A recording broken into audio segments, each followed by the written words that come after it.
রইল কপাট, কারা রইল কপাট, ভেঙে ফেলবার রেলপাট, রক্ত জমাট শিকল পূজার পাষাণ বেদি। ওরে ও তরুণ ঈশান, ওরে ও তরুণ ঈশান, আজা তোর প্রলয় বিষাণ, ধ্বংস নিশান উড়ুক প্রাচীর প্রাচীর বেদি।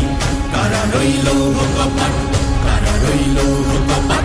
বলবীর বল উন্নত মম শির, শির নেহারি আমারি নত শির ওই শিখর হিমাদ্রির।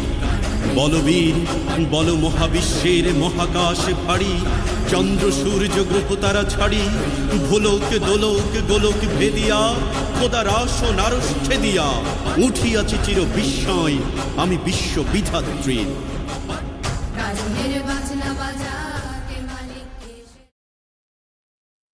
আসসালামু আলাইকুম everyone, welcome to my another blog. চলে আসলাম আবার আপডেট ভিডিও নেওয়ার জন্য। আমি যেখানটা দাঁড়িয়ে আছি আপনারা দেখতে পাচ্ছেন ভেগুতে কাজ চলতেছে। এখানে ওয়াকওয়ে নির্মাণ হবে, হ্যাঁ, এলাকাবাসীদের জন্য। আর আমি যেখানটা সেম দাঁড়িয়ে আছি, এটা আগে একটা ঘাটলা ছিল, পুরোনো ঘাটলা। আর ওই পারে একটা ঘাটলা ছিল, তো মাটি চাপা পড়ে গেছে, তাই এটা কাজ চলতেছে। কাজটা চলমান থাকবে এবং দৃশ্যমান যদি হয় ইনশাল্লাহ আবার দেখাবো। আপডেট খবর পেতে আমার চ্যানেলটাকে অবশ্যই সাবস্ক্রাইব করবেন এবং আমার সাপোর্ট থাকবেন ইনশাল্লাহ। আমাদের প্রায় 4 ভাগের প্রায় 2 ভাগ কাজ শেষ, আরো 2 ভাগ বাকি। হয়তো সিটি কর্পোরেশন এটা দায়িত্ব নিবেন। আমাদের যতটুকু আমাদের এলাকাবাসী রিপন ভাই এবং যারা অন্যান্য যার সাথে আছেন কাজে লিপ্ত, তাদের অনেক ধন্যবাদ যে এরকম একটা কাজের উদ্যোগ নেওয়ার জন্য। পরিবেশ বান্ধব এইখানে জলাশয় থাকবে ইনশাল্লাহ। কারণ আপনারা জানেন যে যদি আগুন লাগে তাহলে দেখা যায় পানির যে ব্যবস্থাটা, সুব্যবস্থা না থাকলে সেখানে আরো বড় ধরনের একটা ধ্বংস হতে পারে। তো যাই হোক, এখন আমি কিছু কিছু জায়গা আপনাদেরকে তুলে ধরবো যেখানে কাজ চলতেছে। আমার সাথে থাকুন।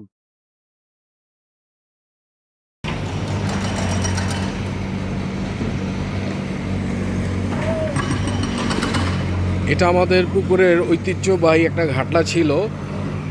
এটা খুব পুরনো একটা ঘাটলা, 100 বছরের। এটা মাটি চাপা পড়ে গেছিল, তাই এখানে দেখতে আসলাম। ঘাটলাটা হয়তো সম্ভবত বের হবে। আমি যেখানটা দাঁড়িয়ে আছি সেখানে পুরনো ঘাটলা ছিল। এটা ওয়াকওয়ে নির্মাণের জন্য কাজ চলতেছে। কাজ চলমান থাকবে আরো 1 সপ্তাহখানেক। এই যে আমাদের এদিকটা ছিল আমাদের ঐতিহ্যবাহী শৈশবের ঘাটলা, হয়তোবা দৃশ্যমান হবে আর কিছুদিন পরে। কাজ শেষ করার পরে এখানে 4টা ঘাটলা তৈরি হবে।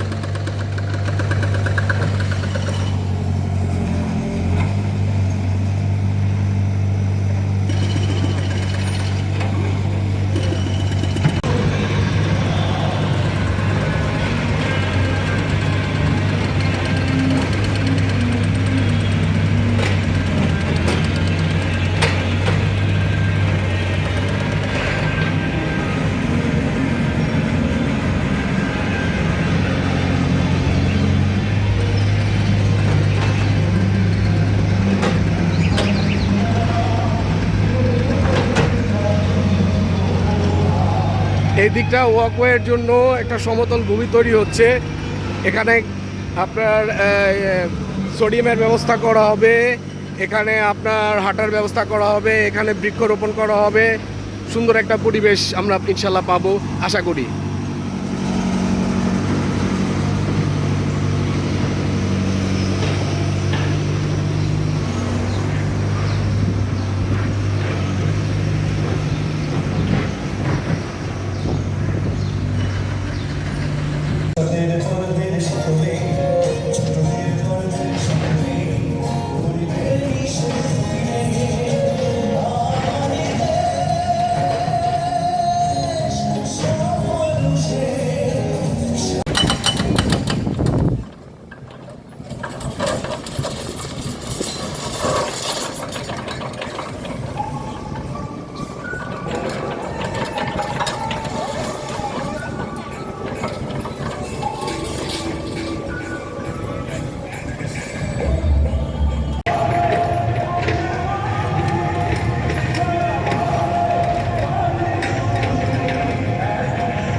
গাইস এখন একটা অন্যরকম অনুভূতি।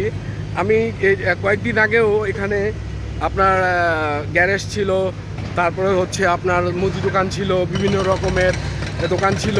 তো এখন আমি যে জায়গাটাতে হাঁটতেছি সে জায়গাটা এখন সমতল ভূমি, ওয়াকওয়ের জন্য এখানে ব্যবস্থা করা হয়েছে। আমার পেছনে দেখতে পাচ্ছেন কাজ চলমান, খুব ভালো লাগতেছে, ভালো সুন্দর একটা পরিবেশ। অসংখ্য ধন্যবাদ রিপন ভাইকে এবং আমার এলাকাবাসী বড় ভাইদেরকে সুন্দর একটা পরিবেশ দেওয়ার জন্য।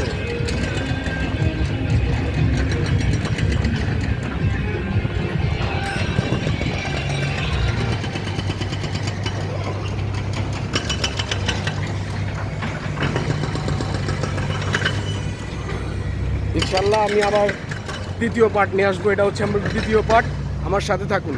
আসসালামু আলাইকুম।